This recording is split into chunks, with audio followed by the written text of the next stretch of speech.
بسم الله الرحمن الرحيم. الحمد لله رب العالمين.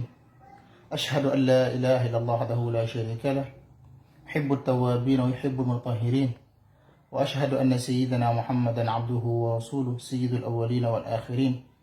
اللهم صل وسلم على سيدنا محمد وعلى آله وأصحابه ومن تبعهم بإحسان إلى يوم الدين، وبعد فالسلام عليكم ورحمة الله وبركاته. مسجد جلبيتي الله سبحانه وتعالى أنجيل أدنى sirteki mo dewalngal kanko tumo ala ka fidiɗɗo.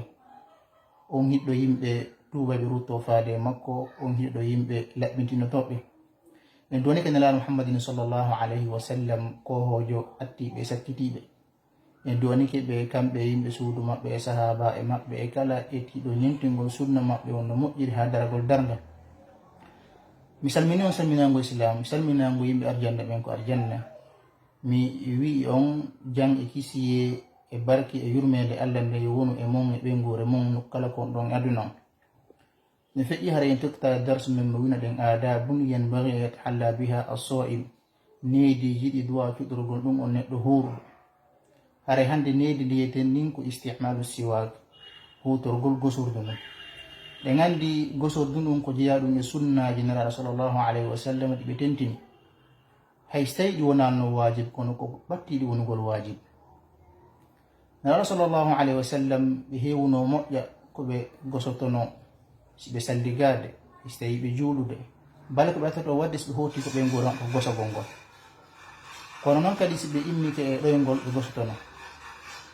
Nelaɗo sallllahu alayhi wa sallam ɓe yamiri en ɗum ye en walli nor gosagol ngol sa gayɗen salligade.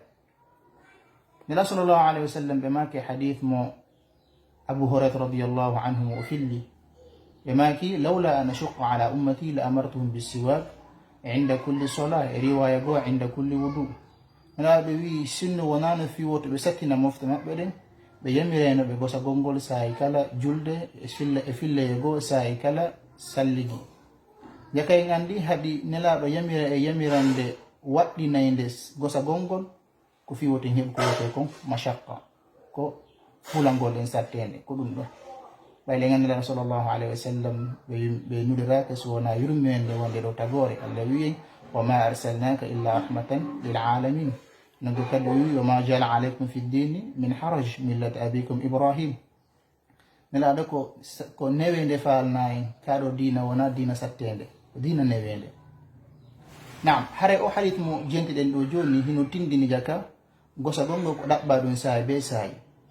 Foti ko suumaye ma ɗum wona ko suumaye, foti ko ñalormo suumaye ma ɗum ko kikiɗe suumaye, foti kadi ko leggal yorungal on ti gosori ma ɗum ko leggal keccal.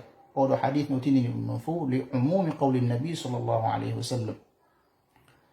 Nelaɗo wi mi yamireno ɓe yamirande waɗɗinayde gosagol sayi kala julde ma ɗum sayi kala salligi. Joni ɗen gandi juulugol ngol e salligagol ngol ɗum ɗo ko waɗete ɗum e lebbi 12 Allah ɗin fo. Jaka suuma e natori ɗon e ko wona suuma e kadi no natori ɗon. Naam,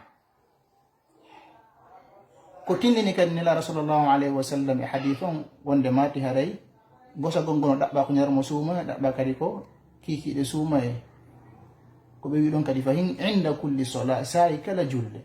ɓayde ɗen gandi en juulay subaka ko bimbi jiya, en juulay kadi fana ɗum fof ko kontete ɗum ko bimbi. Alansara kiki e natori ɗum, futuro kiki e natori ɗum, geeƴ kiki e natori ɗum. Jaka en gandi gosagol ngo kadi no ɗaɓɓa bimbi, no ɗaɓɓa kadi kikiɗe. ɗo hadith on nelaɗo sallllahu alih wa sallam ɓe fensitali ɓe toɗɗi leggal gosortegal ngal, ɓe wiyali gosorgal keccal tum ma ɗum gosorgal yorungal gosorte. Nelaɗo ko maki la amartuhum bisiwak inda kulli sola, asiwak ɓe maki gosagol. Naam, ɗo haray ko leggal no gosorɗa o.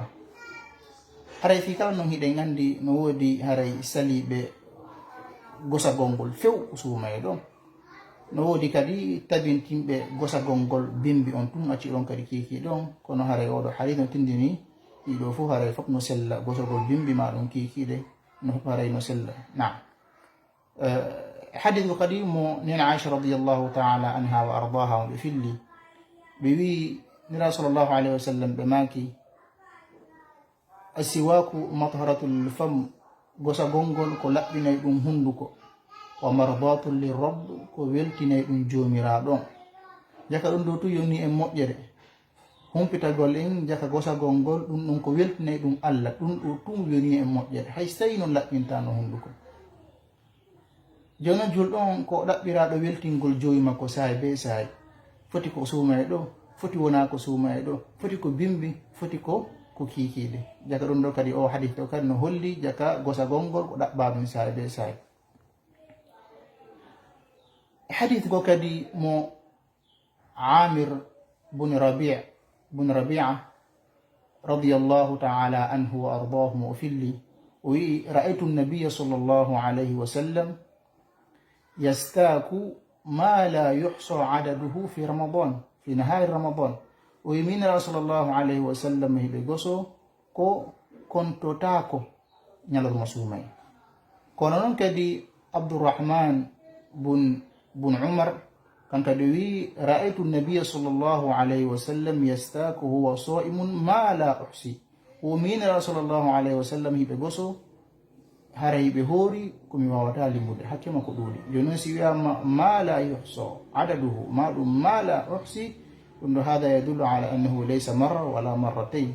ɗum ɗo harayno holli wonde maɗe wonade wotere wona kadi laabi ɗiɗi. Naam, haray fahim fi tabintingol wonde ma ti gosagol ngol ɗaɓɓa ɗum sahi be sahi en waɗay waqfa basita heɓen fa'ida mum moƴƴa yewtere yannode hakkunde Abdurrahman bun Ghanmin e Mu'adh bun Jabal radiyallahu anhuma wa ardahuma. O arno o landi Mu'adh bun Jabal o wi ya Mu'adh in atasawwaku wa ana sa'imun, ene miɗo wawi gosagol hara hilan hoori. Mu'adh innimo na'am hihi ɗa wawi gosagol.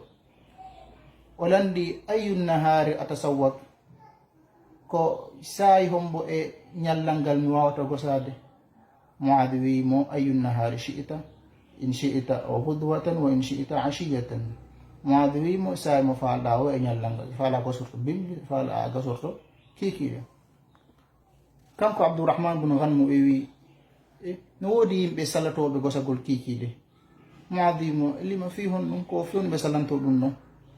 Eni kamɓe haray ɓe ɗaɓɓi wele e Allah on, sabu nelaɗo sallllahu alayhi wa sallam ɓe maki hadith la khalufu fami so'imi atyabu inda allahi min rihi lmiski. E taw nelaɗo sallllahu alayhi wa sallam e maki hadith bargol hunduko neɗɗo horu ɗon hino laaɓi ko Allah ɓuri parfum miski. O haray kamɓe ko ɗum ɗo ɓe ɗaɓɓi. ɓawo ɗum o ini subhanallah. Mu'adh kanko ini subhanallah. Nelaɗo sallllahu alayhi wa sallam o yamiriɓe gosagol fewndu o yamirnoɓe.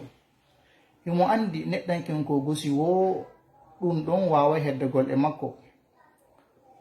Nelaɗo sallllahu alayhi wa sallam o yamiraɓe hadith on haray ko ɓe accitirni hoore maɓɓe o to ɓe laɓɓin hunduko maɓɓe gon fi heɓugol wele e joomi maɓɓe on.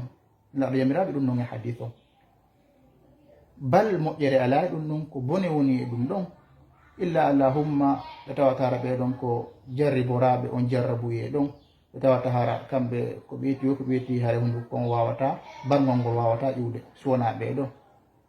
Haray oɗo hadithinde ni on tigui jakano dow laɓɓingo hunduko makko kon sahi be sahi. Ɗum ɗo ko ɗaɓɓa ɗum julɗon ko ɗaɓɓiraɗo laaɓal waɗugol parfum ko sumayɗo ɗum ɗon na probléme.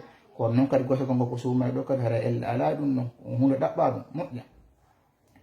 Naam, haray hay cheikh ibnu Uthaymin rahimahullahu taala rahmatan wasi'a kamɓe kadi ɓe landama ngal o landal. ɓe wi assawabu ko woni sawabu on anna tasawwuka sunnatun lissaimi fi awali nahar wa fi akhiri. ɓe wi gosagol ngol ɗum ɗo ko sunna wonande horu ɗon, foti noon koko fuɗɗorde ñallal ngal maɗum ko sakkitode ñallal ngal. ɗum ɗo fof haray ko tindini ɗum wonde mati gosagol ngol ko ɗaɓɓa ɗum sayi be sayi. Naam, haray musidɓe julɓe, dina men ka wiɗen ko dina laaɓal. ɓe gandi ko aɗo hunduko ko ɗum ɗo woni alyanbu al asasi li jismi l insan. fa ida lam yunadaf jayidan wa lam yuzal kullu ma aliqa bihi min fadlati ltaam wa baqaya talifat asnanu wa tagayarat raihatu wa kathura adahu lilmalaikati wannasi ajmain.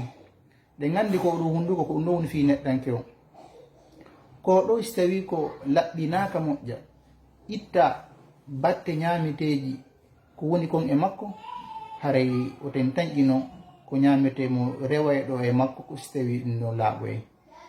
bala on tigi wawata hoddugol e cellal. ñamete howtaye ɗon ko reedu, so tawi laawol ko ngol rewata ɗo ɗum ɗon laaɓa, haray no fanɗi moƴƴa ko waweten jortade ñamete on no wondi e cellal. bal on tigi so tawi woni o laɓɓinta honduko makko kon ñiiƴe makko ɗen ɗe bone, kono noon kadi barngol hunduko makko ngon kadi ɗum ɗon kadi change, ɗum ɗon bone e lorra, ɗum ɗon soñjay yimɓe ɓen, soñde kadi malaika ɓen.